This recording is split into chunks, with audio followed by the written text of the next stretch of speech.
Salam dan bahagia.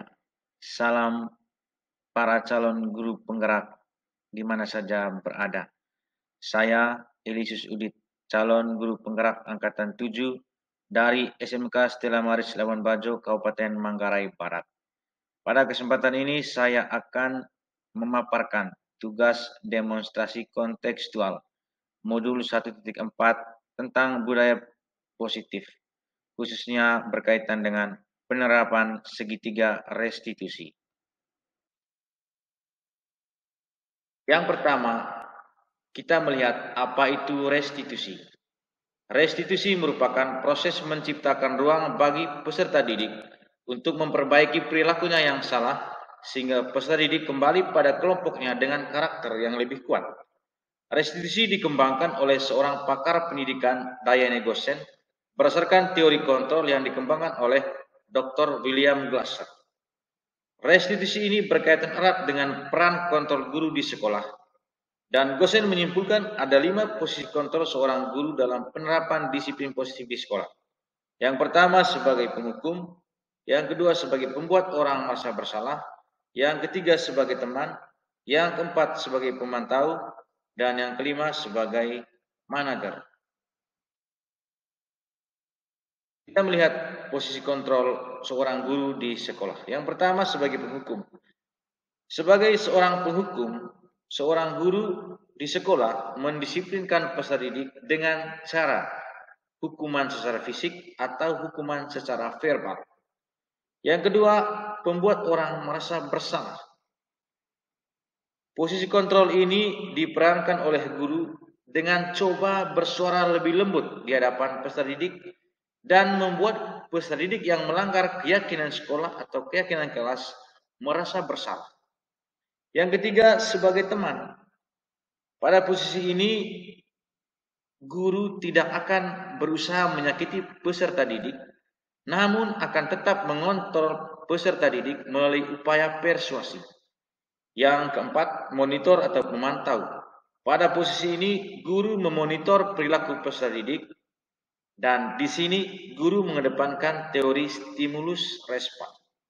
Yang terakhir sebagai manajer. Pada posisi ini guru lebih berposisi sebagai mentor. Guru bersama peserta didik melakukan sesuatu, mempersilakan peserta didik mempertanggungjawabkan perilakunya, kemudian mendukung peserta didik menemukan solusi atau permasalahannya sendiri, dan mendukung peserta didik memperbaiki kesalahan yang telah dilakukannya. Yang berikut kita melihat apa itu segitiga restitusi.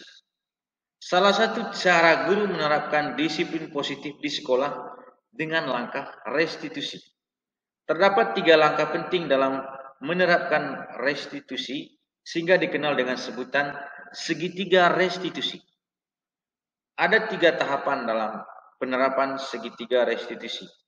Yang pertama, menstabilkan identitas.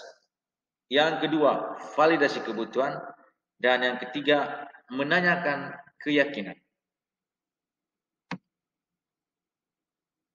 Dalam upaya guru menerapkan disiplin positif di sekolah, seorang guru perlu untuk memperhatikan kebutuhan-kebutuhan dasar manusia.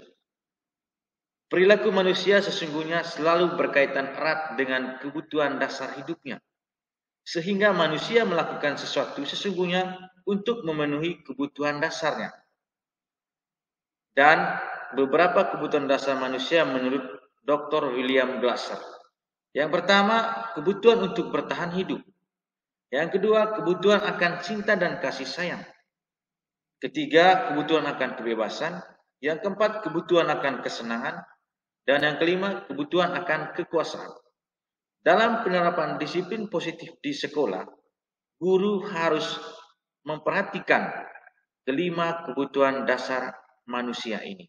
Akan dipraktekkan menggunakan metode segitiga restitusi dalam penerapan disiplin positifnya atau dalam menyelesaikan masalahnya. Kasus yang pertama, Alvin, peserta didik kelas 10 perhotelan, Alvin adalah peserta didik yang selalu tepat waktu hadir di kelas saat pembelajaran pendidikan agama dan budi pekerti. 1 bulan terakhir, Pak Klias, guru pendidikan agama dan budi pekerti, sering mendapati Alvin bolos. Beberapa guru mata pelajaran lain juga memberikan kesaksian yang sama. Alvin sering bolos pada jam pelajaran ke-7 dan ke-8, yakni pada pukul 11.40 sampai pukul 13.00. Kata teman-teman kelasnya, Alvin sering bolos pada jam seperti itu. Baik, selamat pagi anak Alvin. Anak Alvin tahu kenapa Bapak panggil anak Alvin? Iya, karena kemarin saya bolos dan diambil pelajaran Bolos. Bagaimana anak Alvin melihat bolos itu baik atau tidak? Iya, Betul. Itu sebuah kesalahan atau? kesalahan. Kesalahan. Oke. Kalau sudah melakukan salah, anak Alvin merasa bagaimana? Kesalahan. Oke. Baik anak Alvin. Semua orang pasti melakukan kesalahan, ya. Bukan hanya anak Alvin, Bapak guru juga pernah melakukan kesalahan. Itu sangat manusiawi. Ya. Tapi Bapak ingin anak Alvin memperbaiki kesalahan ini, ya. Bapak ingin tahu apa alasan anak Alvin bolos kemarin? Jadi kemarin itu Pak, saya lapar dan saya tidak tahan duduk di dalam kelas. Akhirnya saya memutuskan ke kantin untuk beli makanan. Saat saya mau masuk kelas, ternyata jam pelajaran agama sudah mau selesai. Akhirnya saya memutuskan untuk pulang dan tidak menjadi pelajaran agama. Oh, begitu. Keyakinan kelasnya, kau yakin selama ini seperti apa? Saya harus disiplin Pak, mengikuti proses pembelajaran dari awal sampai akhir. Harus disiplin, ya. Oke. Apakah anak Alvin mau memperbaiki kesalahan ini? Iya, Mau berubah. Kalau begitu, kira-kira apa yang anak Alvin lakukan supaya bisa berubah? Saya harus ketika saya mau datang ke sekolah, saya harus sarapan dulu. Dan kalau misalkan saya tidak sarapan pagi, otomatis saya membawa bekal ke sekolah. Dan ketika saya lapar di sekolah, ketika saya lapar, saya minta izin dulu ke guru pikir ataupun guru yang akan masuk supaya saya bisa membeli makanan. Oke. Anak Alvin bilang tadi kalau datang ke sekolah sarapan atau kalau tidak membawa bekal ke sekolah. Anak Alvin tinggal di mana? Di kos. Di kos. Iya. Bisa masak? Tidak. Tidak bisa masak. Oke. Lalu bagaimana nanti sarapan pagi lalu atau membawa bekal ke sekolah? Tapi makanannya dari mana? Dari luar Pak. Dari luar. Bagaimana kalau begini anak Alvin masak sendiri? Tidak tahu masak. Tidak tahu masak. Oke. Bagaimana kalau begini? Saya minta bantuan teman untuk mengajarkan anak Alvin untuk belajar memasak. Iya, saya mau. Mau? Iya. Yang benar. Iya. Oke. Kalau begitu nanti saya menghubungi Ibu Emilia, gurunya kalian kan? Iya. Guru FBS toh? Iya. Nanti saya minta bantuan Ibu Emilia untuk membantu anak Alvin belajar memasak supaya nanti lain kali dari rumah sarapan ataupun kalau tidak sempat sarapan bawa sarapannya ke sekolah supaya sambil di sekolah bisa makan daripada meninggalkan pelajaran gara-gara lapar dan pergi beli makan, ya. Oke. Kalau begitu saya menunggu, ya, perubahan dari anak Alvin. Dan apakah saya yang pergi bertemu Ibu Emilia atau anak Alvin sendiri? Saya sendiri. Saya Oke. Oh, Ibu, nanti anak Alvin sendiri yang pergi bertemu Ibu Emilia untuk belajar memasak. Iya. Oke. Iya. Baik. Anak Alvin, demikian saja, ya pertemuan kita pada hari ini. Saya menunggu perubahan dari anak Alvin di hari yang akan datang, ya. Anak Alvin mau jadi orang sukses? Orang sukses seperti apa? Untuk diri sendiri tidak mau untuk orang lain. Oke. Supaya bisa mandiri, ya. Baik Alvin, terima kasih sudah datang mengindahkan panggilan Bapak. Bapak menunggu perubahan sikap dari anak Alvin. Terima kasih Pak. Ya. Oke. Selamat siang. Selamat siang. Ya. Kasus yang kedua, Olivia peserta didik kelas 11 usaha layanan pariwisata. Olivia adalah seorang peserta didik yang rajin dan sangat aktif di kelasnya. Namun, beberapa minggu terakhir, Olivia sering sekali terlambat masuk sekolah, bahkan kadang sampai 30 menit. Pada saat pembelajaran, Olivia sering tidak aktif dan kadang tidur-tiduran. Teman-teman Olivia pada kaget dengan perubahan yang dialami Olivia. Beberapa guru yang mengajar di kelas Olivia mengeluhkan hal yang sama, termasuk wali kelasnya. Baik, selamat pagi anak Olivia. Selamat pagi, Pak. Apa kabar hari ini? Puji Tuhan, baik, Pak. Oke. Apakah anak Olivia tahu Bapak memanggilmu hari ini? Tidak tahu, Pak. Kalau boleh tahu untuk apa? Oke. Begini anak Olivia, beberapa minggu terakhir Bapak memperhatikannya. Anak Olivia itu sering datang terlambat ke sekolah.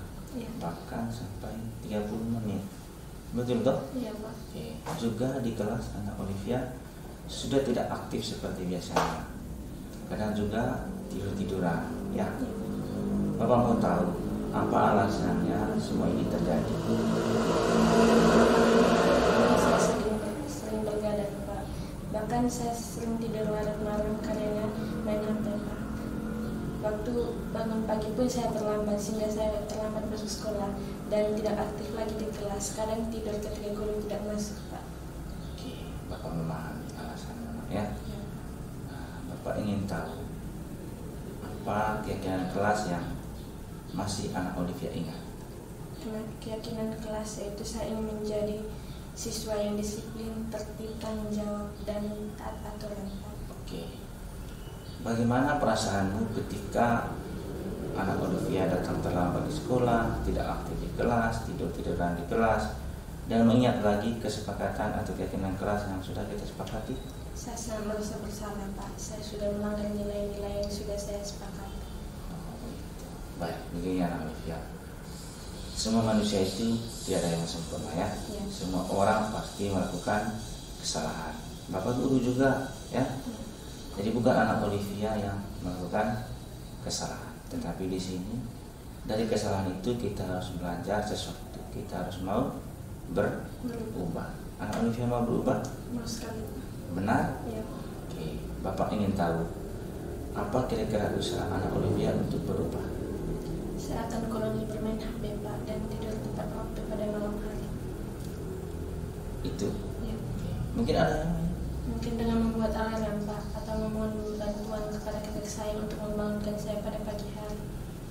Oh, begitu. Jadi itu usaha-usaha dari anak Olivia. Ya. Ya, baik, Bapak mendukung sekali usaha dari anak Olivia untuk memperbaiki usaha ini. Ya, tadi Bapak dengar mengatur waktu dengan baik, ya. Ya. Apa anak Olivia sudah punya jadwal hidup harian? Jadwal hidup hari ini saya tidak tahu. Oh, tidak tahu. Ya. Jadwal hidup harian itu anak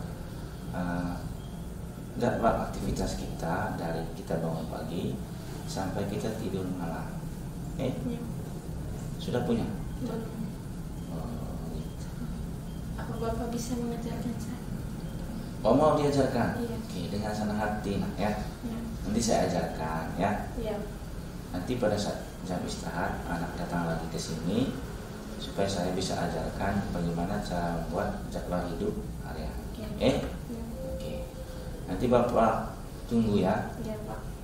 perubahan sikap dari anak Olivia, Ya, Pak. dengan keyakinan yang kita sudah sepakati dan dengan usaha-usaha yang anak Olivia sebutkan tadi, Bapak menunggu perubahannya, ya.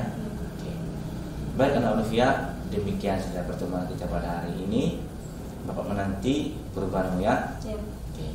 Sekian saja pertemuan kita. Anak Olivia kembali ke kelas, ya. Ya. Oke. Terima kasih banyak, ya.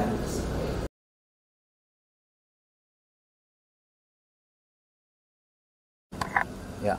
Setelah saya mengikuti praktek pemecahan masalah ketidakdisiplinan peserta didik di sekolah dengan metode segitiga restitusi, saya menilai metode ini sangat baik. Mengapa saya katakan demikian? Karena dengan metode ini, dalam menyelesaikan masalah, guru sangat menghargai hak peserta didik untuk berbicara dan menghargai alasan peserta didik melakukan kesalahan, serta menghargai langkah dari peserta didik untuk menyelesaikan masalah dan untuk perubahan.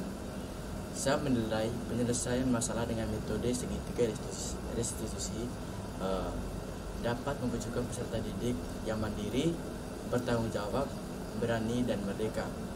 Harapannya, guru-guru yang ada di sekolah dapat menerapkan metode ini untuk menerapkan budaya positif atau disiplin positif di sekolah. Terima kasih. Setelah saya mengikuti praktek penerapan disiplin positif dengan metode segitiga restitusi, saya menilai bahwa metode ini sangat baik dan luar biasa. Dengan metode ini, guru sangat menghargai peserta didik, terutama alasannya melakukan kesalahan dan usahanya untuk mengambil langkah-langkah dalam memperbaiki kesalahannya. Metode ini dapat mewujudkan peserta didik yang mandiri, tanggung jawab, disiplin, dan merdeka. Saya berharap guru-guru saya di SMK Stella Maris Labuan Bajo dapat menggunakan metode ini dalam penerapan disiplin positif.